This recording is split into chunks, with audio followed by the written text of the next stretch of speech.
नमस्कार, मेरी इस नई कहानी में आप सभी का स्वागत है। दोस्तों, ऐसा हिंदू धर्म में माना गया है कि इंसानों के द्वारा किया गया कोई भी दान का फल उसे जरूर मिलता है। श्रीमद् भागवत गीता में लिखा है, दूसरों की निस्वार्थ भाव से की गई सेवा सदैव आपके जीवन में फलदायी सिद्ध होती है। इसी सच्ची सेवा भावना के बदले में दूसरों के मुंह से निकली गई दुआ, प्रार्थना, आशीर्वाद आपके लिए स्वर्ग के दरवाजे तक खोल देती है। हिंदू पुराणों में कर्मों के बारे में विस्तार से बताया गया है कि इंसान अपनी पूरी जिंदगी में जो भी कर्म करता है उसका फल उसको इस जन्म में और अगले जन्म में भी मिलता है। अच्छे कर्मों का फल अच्छा और बुरे कर्मों का फल बुरा। पुराने समय की बात है, तब साधु बाबा घर घर जाकर भिक्षा मांगा करते थे। एक बार एक साधु बाबा एक घर पर गए और आवाज़ लगाई, भिक्षाम देहि। घर में पहले से तो कोई नहीं बाहर आया। साधु बाबा ने फिर आवाज़ लगाई, भिक्षाम देहि। इस बार घर के अंदर से एक छोटी लड़की बाहर आई और बोली, साधु बाबा, हम बहुत गरीब हैं, हमारे पास देने को कुछ भी नहीं। साधु बाबा बोले, बेटी ऐसा मत बोलो, तुम्हारे पास जो भी है, जितना सा भी है उतना ही दे दो। बाबा जी, हम बहुत गरीब हैं, हमारा खुद का गुजारा बहुत मुश्किल से होता है और कभी कभी हम भूखे ही सो जाते हैं। आपको देने के लिए मेरे पास सच में कुछ नहीं तो मैं आपको ज़रूर देती। लड़की बड़ी उदास होकर बोली। साधु बाबा ने कहा, बेटी तुम्हारे घर में जो धूल है वही मुझे दो।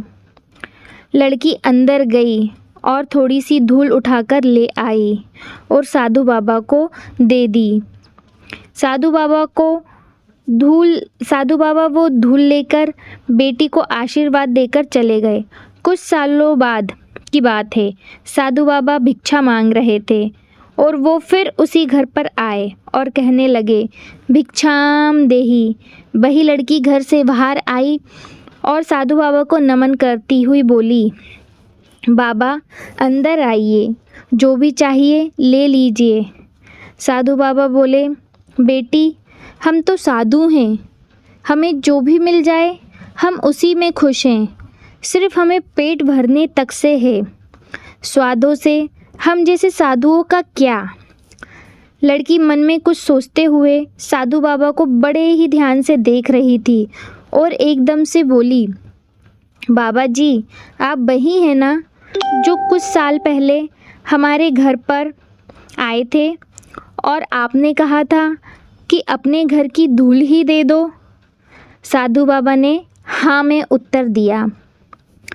लड़की साधु बाबा को कहने लगी, बाबा जी जब आप पहले आए थे तब हमारे पास कुछ भी नहीं था, यहाँ तक कि एक दिन की रोटी भी कभी कभी नसीब नहीं होती थी और उसके बाद से पिताजी का काम चलने लग गया, क्योंकि उन्हें रोज़ काम मिलने लग गया था और कुछ समय बाद काम ही शुरू कर लिया। अब हमारा काम बहुत अच्छा है। आप तब क्या चमत्कार करके गए थे, कृपा करके बताइए। साधु बाबा कहने लगे, बेटी मैंने तो कोई भी चमत्कार नहीं किया, जो भी किया तुमने ही किया है। लड़की बोली, बाबा जी मैं कुछ समझी नहीं।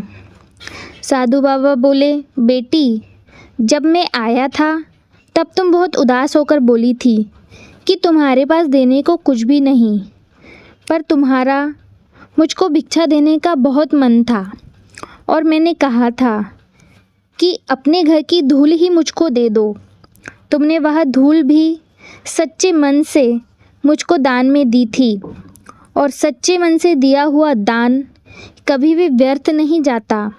उसके बाद जब तुम्हारे घर पर जब भी कुछ ना कुछ होता होगा और जब भी कोई दान मांगने आता होगा तो तुम सच्चे मन से दान करती होगी।